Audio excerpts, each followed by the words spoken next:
Alright, here we are reading. Here's Andrea, Adriana, this time Ramon, me Isaiah. So this is our meeting for today. It's on week, what is it, week 2? Week 3. Week 3. Alright. So,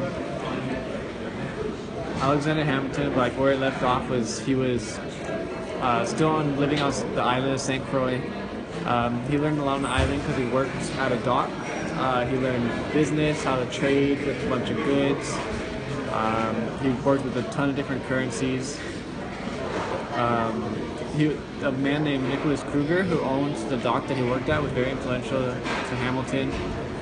When he was little, he often witnessed the slave trade happening, and he saw a lot of inhumanities, which they say later on in life led him to be an abolitionist, which is somebody who opposed slavery.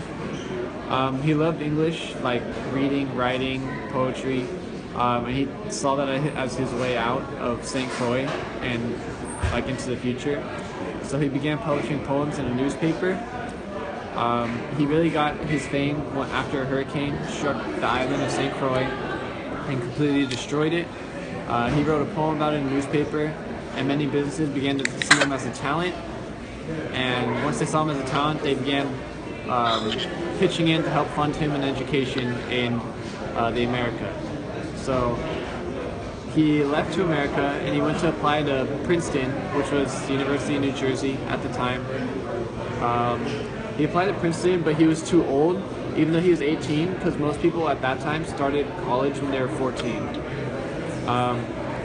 He met a girl named Catherine, who he really liked, although she married another man named William. Political parties at the time were usually separated with different religions.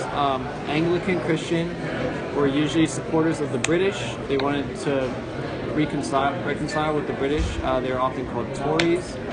Presbyterians were Whigs who supported revolution and were very against the British. Princeton was very Whig influenced, so Princeton was supporting a revolution at the time.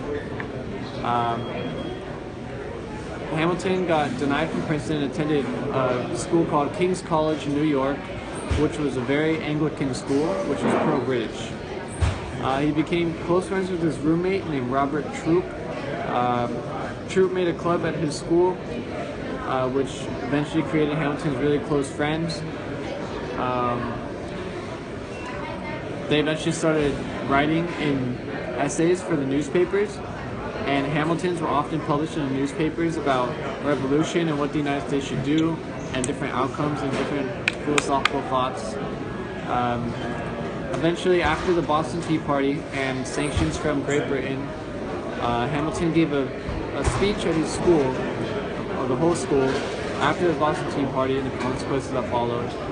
And he cried for freedom, liberty, and not yet revolution, but steps leading to that.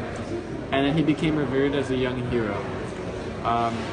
He continued to write essays for the newspaper that stunned many people. The essays were anonymous because he didn't want to get in trouble with the British, and many people thought that the essays were written by John Adams or other people of that high of status. And then it kind of ends with, basically it's like the revolution is about to start. The Boston Tea Party happened, they're forming the first Continental Congress. Everyone left to go join the Continental Congress, but it hasn't yet happened. But so that's about it. So, oh, that's everything you read? yeah, I was like, that's it? I thought that was the first page or something. Yeah. That's cool.